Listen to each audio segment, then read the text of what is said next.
Let me start off this morning with a story, true story.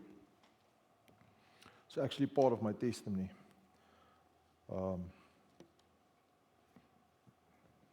Het ek nou 'n ding onder hierdie ding. All right. So in this week, actually at Life Group, amper sê Excel, at Life Group,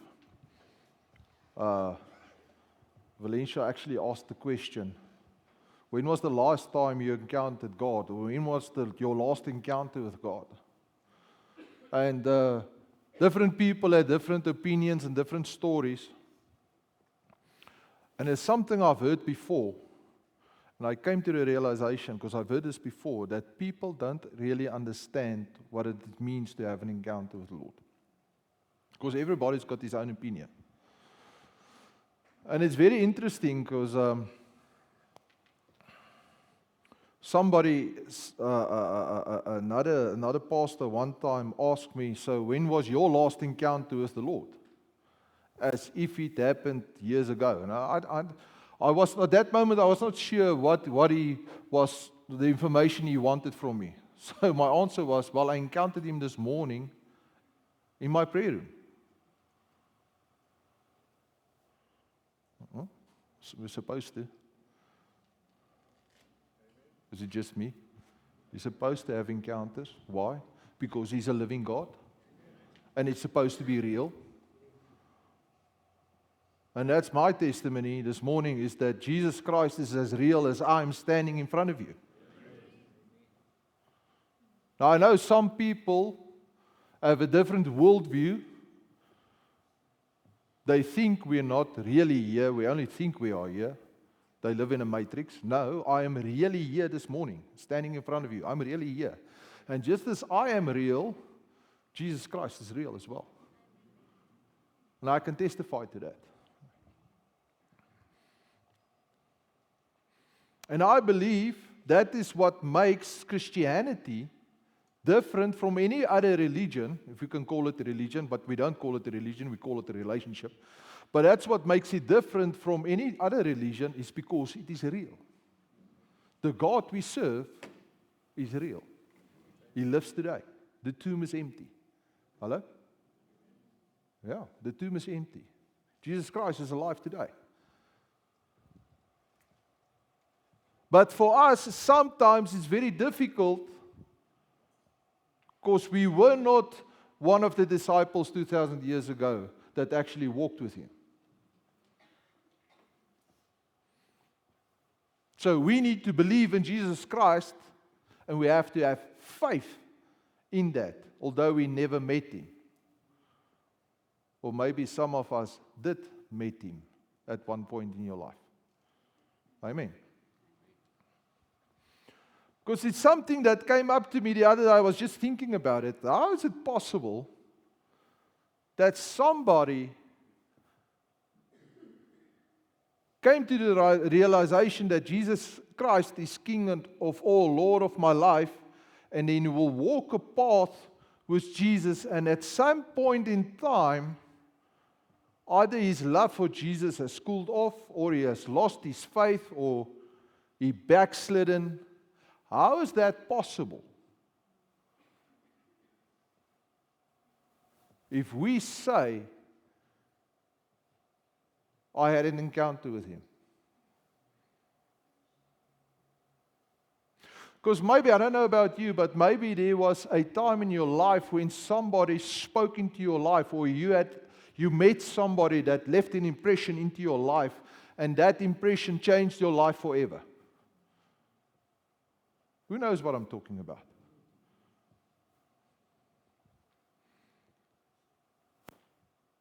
So I want to share this morning something with you that happened to me. You know, I can't remember last week's scripture. I can't even remember the scripture I prepared. That's why I have notes. I can't remember the words of the songs we sang just now. I can't remember it. But something happened to me, and I can't forget it. It's imprinted into my being. So this is what happened many years ago. Many years ago. I don't know when it was, but it was many years ago. I was still living with my parents. Just after I gave my heart to the Lord, I came to Christ. I became a believer. I was a point in my life where I actually was seeking the Lord. I was reading books like God Chases and from Tommy Tenney, and I was really seeking the Lord. And I said, Lord, because I grew up in religion. Lekker NG Kerk. I grew up in religion all my life. But I was never in a living relationship with Jesus Christ.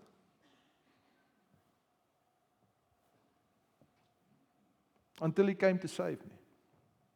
So now I'm saved and I'm in this relationship with Jesus, and I said, at one point I said to the Lord, Lord, are you real? Because you need to be real. Otherwise I'm back in the religion.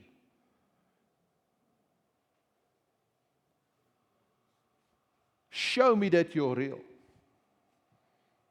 So what happened one night, and I was looking for the Lord for over a long period of time. I think it was about 3 months. Every night I said to the Lord, Lord, you need to show yourself to me because I need to know that you're real. So this one specific evening I was sleeping in my bed. Now, you need to understand the setup. I was still living with my folks, but I'm living in a Wendy house at the back. Not in my mother's house, my father's house, in a Wendy house. Nie 'n buitekamer nie, 'n Wendy house. I'm on my own. I don't know if you ever slept in a Wendy house. It is cold. This time of year, a Wendy house is cold. Okay? So when you wake up at 3 o'clock in the morning and you yawn, you can actually see jy kan jou asem sien. Okay. It's cold. And it was around about this time of year. I remember it was in winter. I was sleeping and I woke up about 3 o'clock in the morning.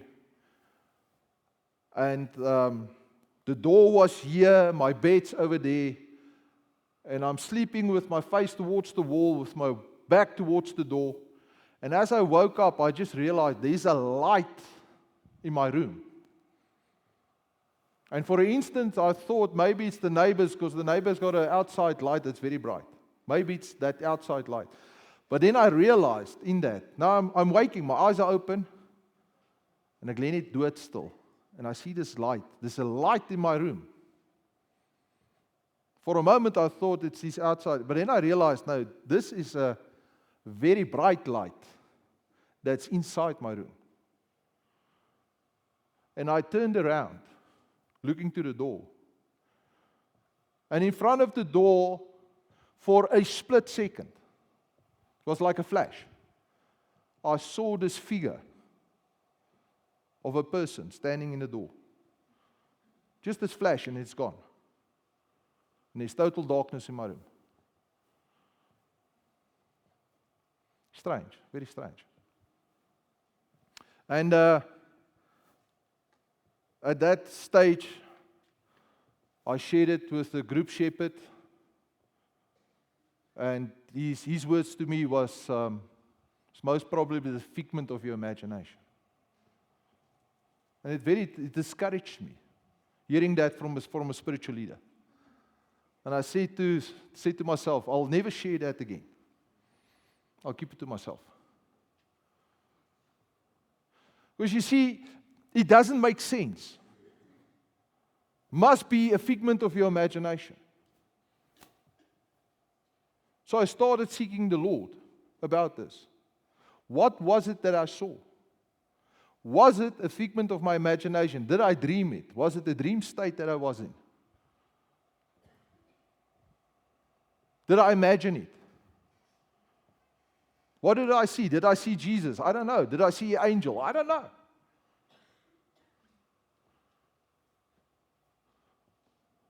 But let me tell you, what I saw was real because there was evidence afterwards.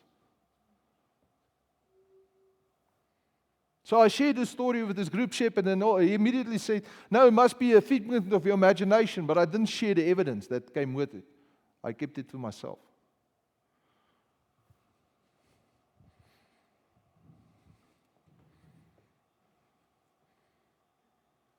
You see, there's moments in your life where I believe that God will reveal Himself to you. I'm not saying you're going to have the same encounter as I did. Most probably not. Because you're going to meet each one of you on a different place where you are. And today, when I think back, I really know that evening I had an encounter with the Lord. Because like I said, there was evidence. So what was the evidence? I know you're burning to know. What was the evidence? Well, first things first. And I don't want to take up too much of the time. Otherwise, I'm not going to get to my sermon. First evidence was, it was the middle of winter. It was cold. And once that light left, my room was as hot as it was in summer. I was actually so hot that I took my clothes off. And I was just standing there with a PT short and a Kortmouth t-shirt, Nike t-shirt. And it was hot inside there. First thing, I felt heat. Second thing, there was an aroma, a sweet aroma of very expensive perfume in my room. Now, if you've ever been in a bachelor's flat where a guy lives alone with his frot tackies, there's not a sweet aroma there. Who knows what I'm talking about? So there was this heat and there was this aroma, and it lingered. And I walked around in my room and I said to myself, is jy wakker, boetie? And it's so hot, it feels like I almost can't breathe. There's a heaviness in that room. So I walked outside, onto the lawn. The lawn's frozen. I walk barefoot.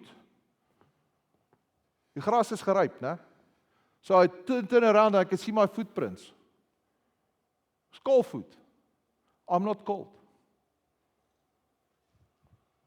So I went back, closed the door. I can still see my footprints. And it's still warm inside. Now, if you think I went back to bed and slept, you're wrong. I didn't sleep for the following 2 days. So I could physically feel it. I saw it. I could smell it. What was it? Was it an angel? I don't know. Was it Jesus? I don't know. I just know it was a tall person. I tried to measure it afterwards by where he was standing, more or less. His head nearly touched the ceiling. He was taller than I am. I had an encounter. So why should we care about encounters? Because one genuine encounter will change your life. Let me tell you, it changed my life. Jesus became real. And here's the thing, we all long for encounters. Ecclesiastes 3:11 says, He has made everything beautiful in its time, and He also set eternity in the human heart. Yet, no one can fathom what God has done from beginning to end. Amen. He has put that longing for that encounter is already set in your heart. That longing for eternity is already set in the human heart when He created you. Acts 17:27.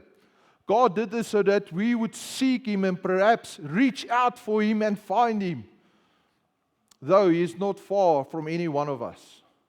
Psalm 42, verse 1 and 2.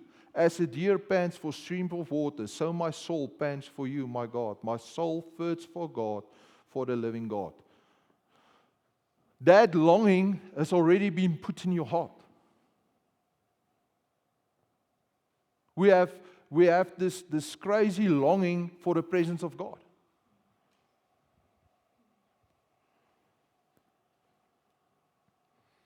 Whether people want to admit it or not, every human heart is searching for God. And people might chase success, money, relationships, or entertainment. And we try to fill this emptiness that's in our hearts with all other stuff. Maybe if I have a lot more money, I'll feel better about myself. Or maybe if I I'm in a relationship with this person, I will feel better about myself. Or this business, if I get this business going, I'll feel better. No. That emptiness, only the Lord can fill that emptiness. He can only fill that void that's sometimes in our hearts.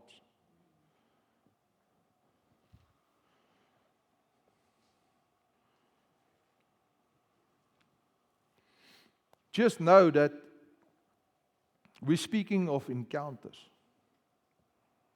I'm not speaking about going to church, although you can have an encounter in church.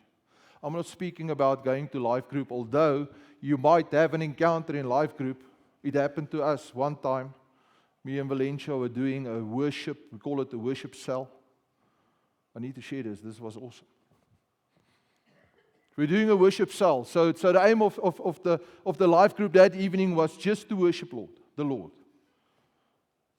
And what she did is, Valencia, she had a little boom box with an iPod. She put it down and she told everybody, we're not going to look at the TV, we're not going to look at each other, we're going to turn around. We're going to make a circle and everybody's going to turn to the outside of the circle. Why? Because sometime, I'm going to speak about it, I don't know if we have time. Distractions. A lot of time we have distractions. And we just started worshiping. And at one moment, I felt to just lay hands on everybody. And as you lay hands, people will fall over in the Spirit. And then me and my wife were standing there, everybody's on the ground. Everybody. But it was such a presence. Everybody had his or her own encounter that evening. That's what makes it real. The encounters. And I think Moses was the same. When he had this encounter, he said to the Lord, Lord, please show me your glory. I'll actually read it to you. Exodus 33:17. And the Lord said to Moses, this is the very thing that I've spoken, I will do for you. Have favor in my sight. Do you know you have favor in the sight of the Lord? And I know you by name. The Lord knows you by name. Hallelujah. So Moses said, please show me your glory. And it's very interesting because a few verses before he said, show me the glory. He saw the burning bush and Moses was afraid to look at the burning bush. Just as I laid in my bed and I opened my eyes, the first feeling is, what is this light? I was afraid. Moses was afraid in the beginning. But eventually he said, show me your glory. And we all know, if you don't know the story, you can read it, Exodus 33. The Lord actually said to Moses, listen, nobody can see my face and still live. So what I'll do is, I'll put you in the cleft of the rock, I'll put my hand over you and I'll pass away. But you can't see my face. Because for surely you will die. And when I pass, I'll take my hand away and you'll see my backside. Moses had an encounter.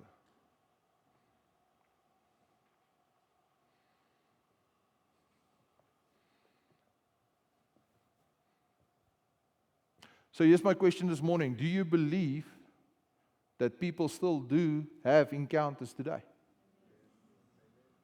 For sure. For sure.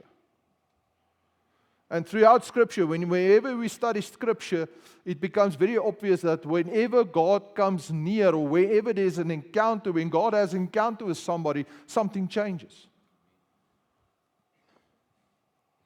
Let me give you a few examples. Almost every life-changing encounter with God includes these elements. This is what happens to somebody when they have an encounter. Number one, we need to know that God takes the initiative. The initiative actually comes from God. He calls, He appears, or He speaks first. What also happens is His holiness is revealed. People become aware of their own weakness or sin. We can see that in Isaiah 6 and Luke 5. We're going to quickly talk about that just now. Then fear often comes first. Many respond with awe or trembling. Exodus 3, Acts 9. That was Moses and it was Paul. Paul actually fell down. And God gives grace. He reassures, He forgives, He strengthens, and He cleanses. What also happens, there's a new identity. Abram becomes Abraham. Jacob becomes Israel. Simon becomes Peter. Saul becomes Paul. And then usually there's a mission that follows, because encounters are never just experienced, they lead to obedience and service. And then your life is permanently changed. Priorities, character, purpose are transformed. So it produces transformation. And I'll give you 5 examples of people that were transformed. Moses went from fugitive shepherd to the deliverer of Israel. For 40 years, he thought he was somebody. Then he killed the guy. Then the next 40 years, he thought he was nobody, because he was having life group in the desert with the sheep. And the following 40 years, he discovered that God can use anybody. Amen? Isaiah, from feeling unclean to becoming one of Scripture's greatest prophets. He said to the Lord, I am sinful. I am too sinful in your presence. The next moment he says, Lord, send me. Jacob, from the deceiver of Israel to the father of a nation. He stole his brother's inheritance. He became the father of the nation. Peter, from impulsive fisherman to the bold leader of the early church. Peter was the disciple with the biggest mouth and the fastest sword. But he was also the boldest preacher in Jerusalem. Paul, from persecutor of Christians to the greatest missionary in history. He was breathing against the church. He wanted to kill them. And then he breathed life into the churches, all the churches in the Roman Empire. You see, God's presence changed identity. Exodus 3:11, but Moses said to God, who am I that I should go to Pharaoh and bring children of Israel out of Egypt? Then Moses said to God, if I come to the people of Israel and say to him, God of your fathers has sent me to you, and they ask me, what is the name? What should I say to them? And God said to Moses, I am who I am. And you should say of the people of Israel, I am has sent you. So he was the fallen prince of Egypt that killed somebody, that ran away. Now he comes back to Egypt telling the Israelites, God sent me. Who are you, Moses? Who are you? You're the guy that ran away for 40 years. But say to them, I am sent you. So that encounter with the burning bush changed his identity.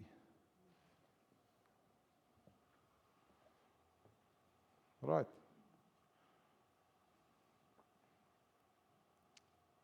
I can imagine when he was doing Bible study with the sheep in the desert for 40 years, pondering about this. Did I miss my calling?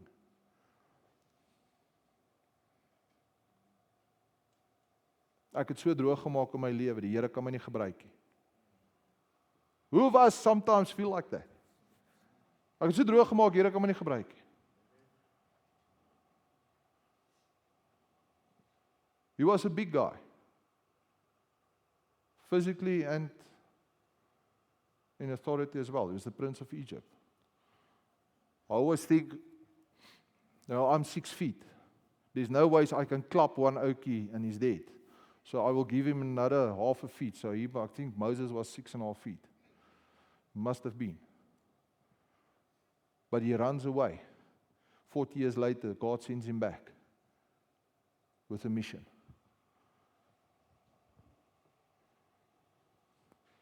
Let's look at another example. Gideon.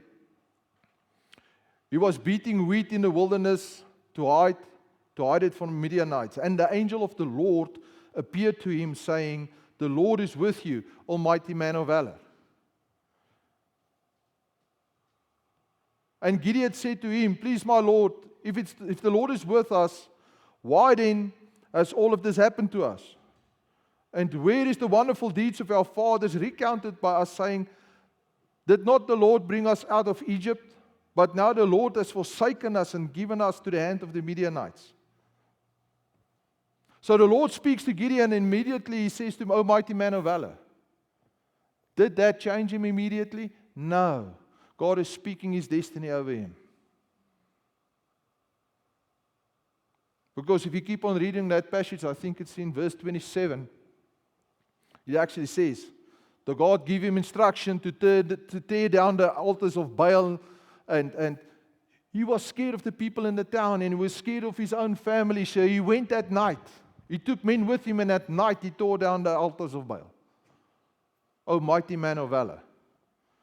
But eventually, when he reached his destiny, he was the mighty man of valor.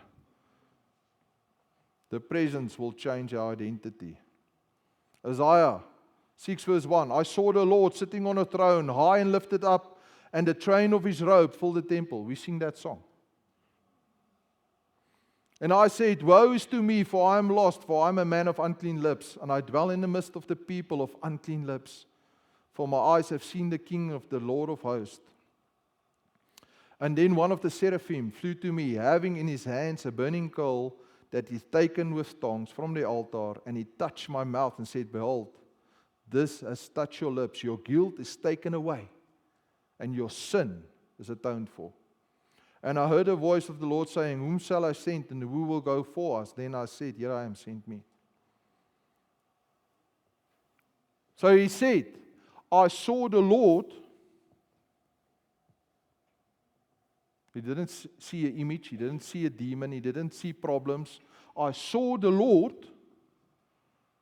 and immediately, woe unto me. Because he saw the Lord, he immediately felt conviction in his heart. He was convicted of his sin.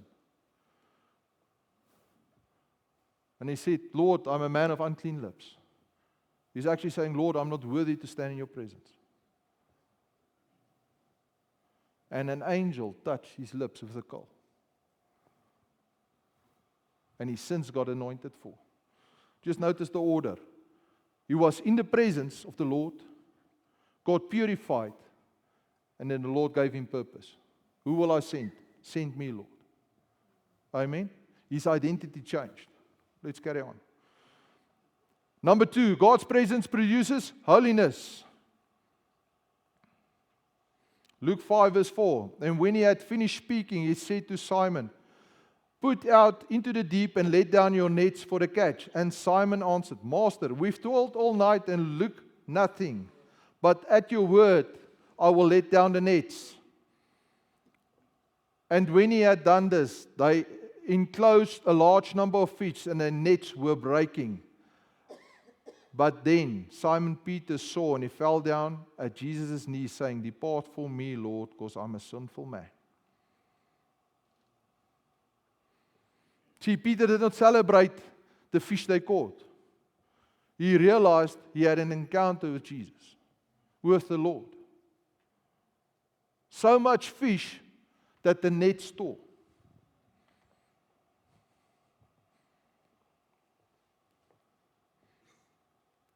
See, real encounters never produce pride. It produces humility. And when there's an encounter, there's going to be a result. And maybe in your life group leader, you say, but my life group does not grow. Where's the fish? Well, when you have that encounter, and this is prophetic for us, the nets will thaw. Whenever there's an encounter, the nets will thaw. What do we need in this house? We need the encounters, and then the nets will thaw. Hallelujah. Well, you should be more excited than that. Hallelujah. Come on, guys.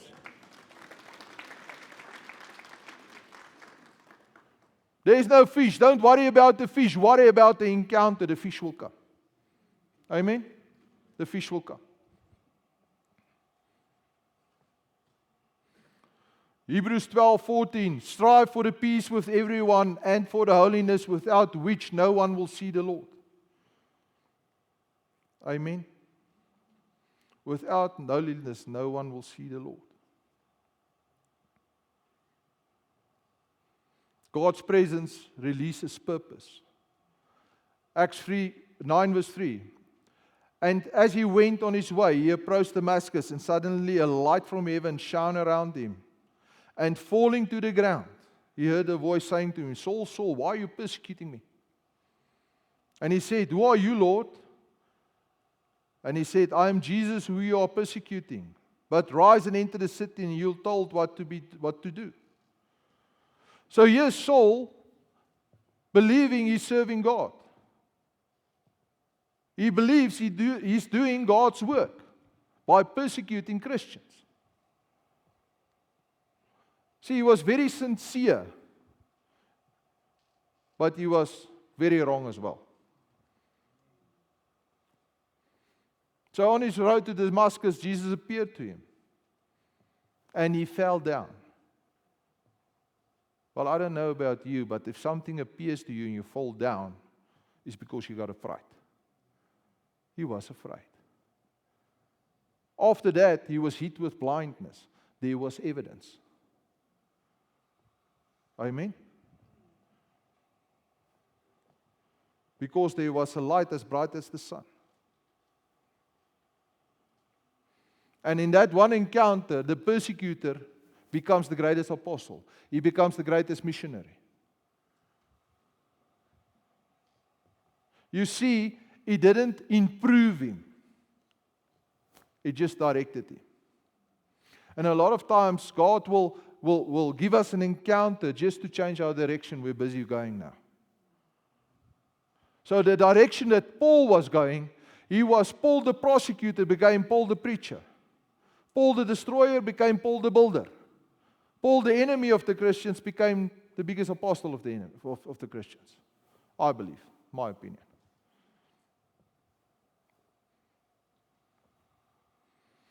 Whenever there is an encounter, something needs to change. God's presence releases purpose. But Peter, standing with the 11, lifted up his voice and addressed them, men of Judah, all who dwelled in Jerusalem, let it be known to all of you, and give an ear to my words.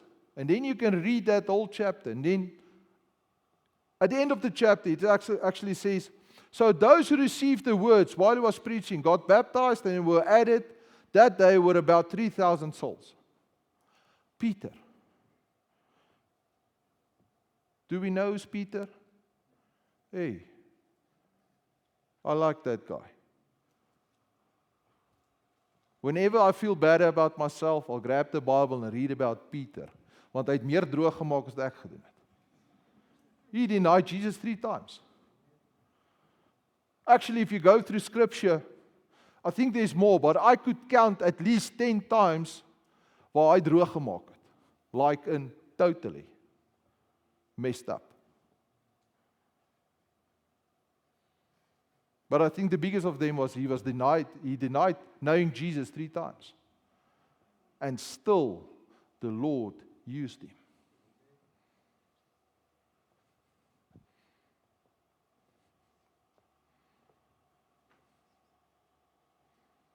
It just proves to you.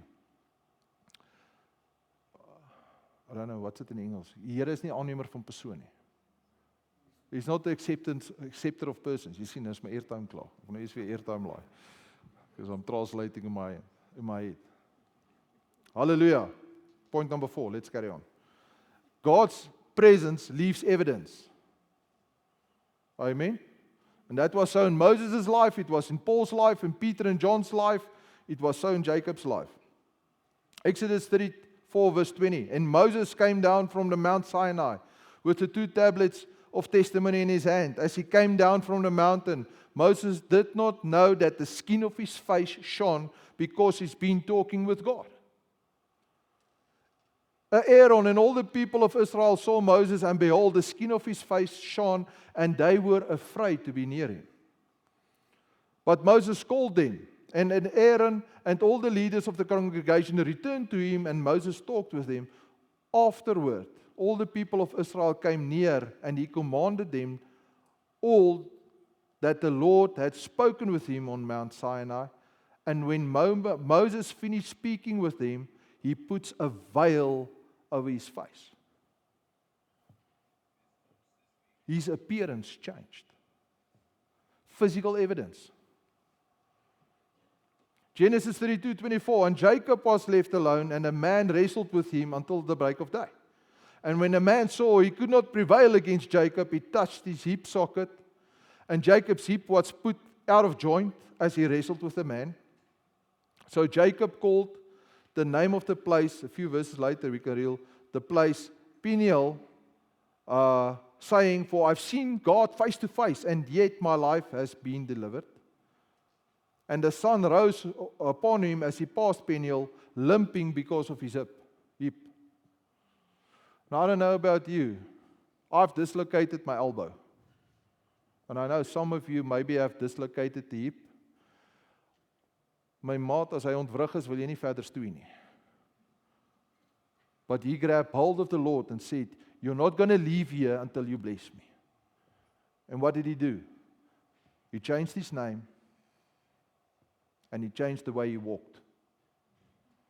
Evidence that he had an encounter with God.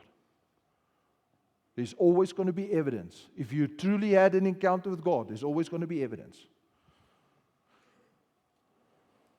Act 4 verse 13. And now they saw the boldness of Peter and John and perceived that they were uneducated common men. They were astonished and they recognized that they've been with Jesus.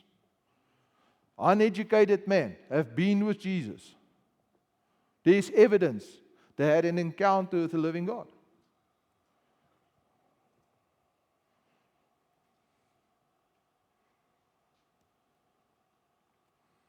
John 15 verse 5, I'm the vine, you're the branch, whoever abides in me and I in him, that is he that bears much fruit, because apart from me you can't do nothing.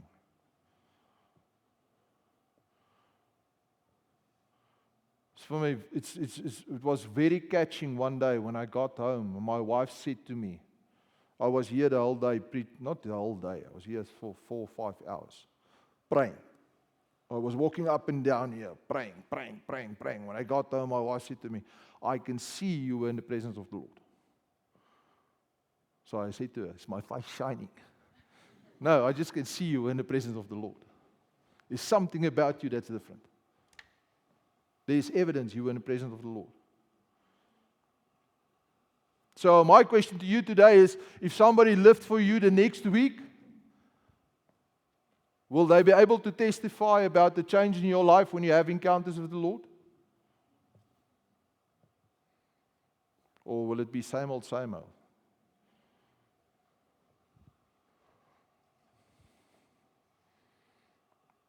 So what does all mean for us? Hebrews 13 verse 8, Jesus Christ is the same yesterday, today, forevermore. You see, the Lord has not changed.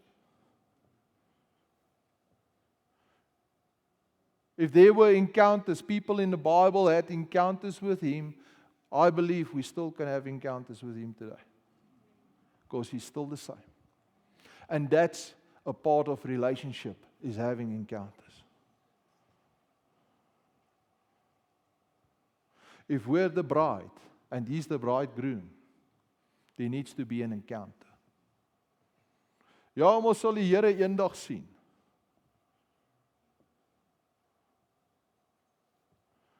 Each of us needs an encounter now.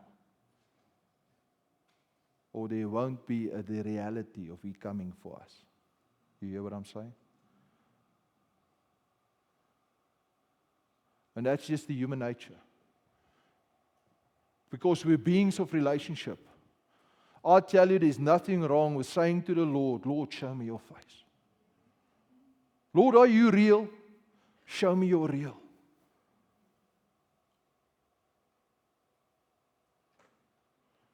So today I can testify to you, I had an experience. I don't know what it was. I know it was not the devil. because the peace I had in my heart afterwards. And I was so excited, I didn't sleep for 2 days, because maybe it will happen again. En dan wil ek vinniger kyk what it is. And there was excitement in my heart. That's why I can stand before you today and tell you, He is real.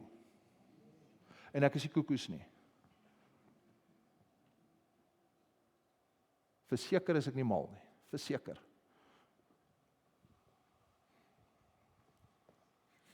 But, very important, for that to happen, we must position ourselves. I'm closing off. 4 ways we can position ourselves. Number 1, seek Him daily. Jeremiah 29 verse 11, for I know the plans I have for you, declares the Lord, plans of welfare and not of evil, to give you a future and a hope. Then you will call upon me, and you will come pray to me, and I will hear you, and you will seek me and find me when you seek me with all your heart. You want an encounter? That's what the word says. Seek Him with all your heart. And that's what I did. Took me a while, really. I think also the Lord was testing my faith in that. Because for 3 months I was searching for Him. And I said, Lord, give me the desires of my heart. And the desire of my heart is to see and to know that you are real. Amen.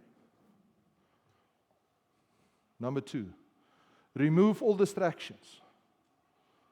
James 4 verse 8, draw near to God and He will draw near to you. But we need to ask ourselves, what is the distractions in our lives? What is it?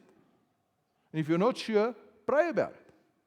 Lord, show me what is the actual distractions in my life. What is the excuses? Because listen, we can keep ourselves very busy.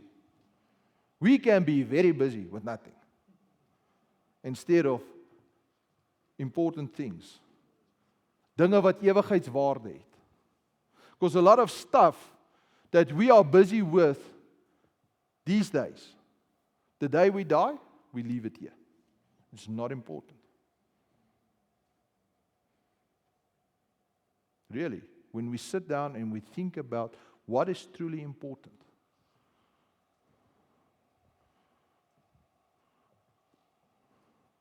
Yeah, you know, life group is not that important.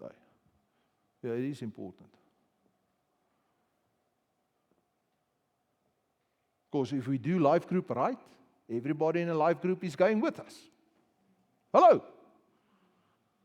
That's the only thing you can take with you when you go to heaven. Souls. Other people. Amen? Number 3, hunger for more. Matthew 5 verse 6. Blessed are those who hunger and thirst for righteousness, for they shall be satisfied. Are you hungry for God? Do you have a bigger appetite for Him? If not, pray again. Lord, give me a hunger for souls. Lord, give me a hunger for your kingdom. I need to finish off. Number 4, then, very important, respond immediately when God speaks, obey. 1 Samuel 15:22, behold, to obey is better than sacrifice, and to listen better than the fat of rams. Jeremiah 7:23, but this commandment I give you, obey my voice, and I will be your God, and you shall be my people, and walk in all the way that I command you, so that it may be well with you.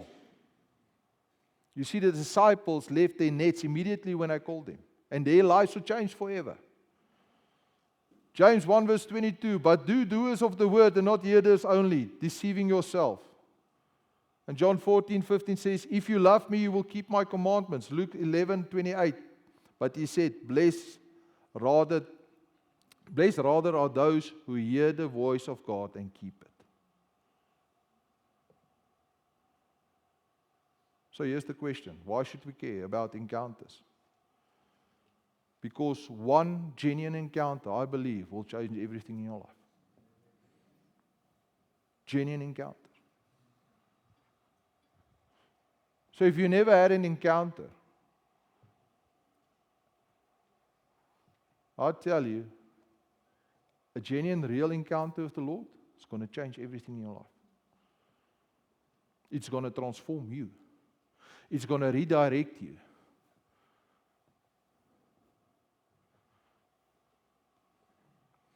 Can we imagine what will happen if Jesus walked in his physical form through that door right now?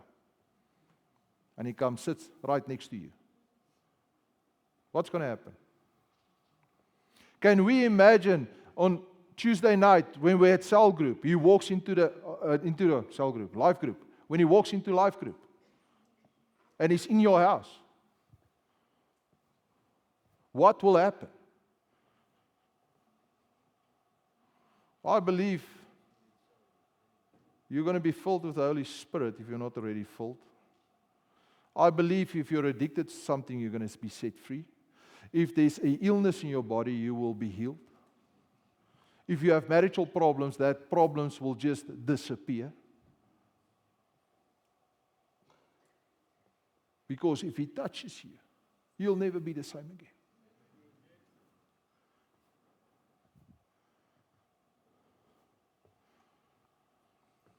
So the question is not this morning, is God willing to come? I think the question is, are we ready to receive it? Because He wants an encounter with you. That's why He saved you.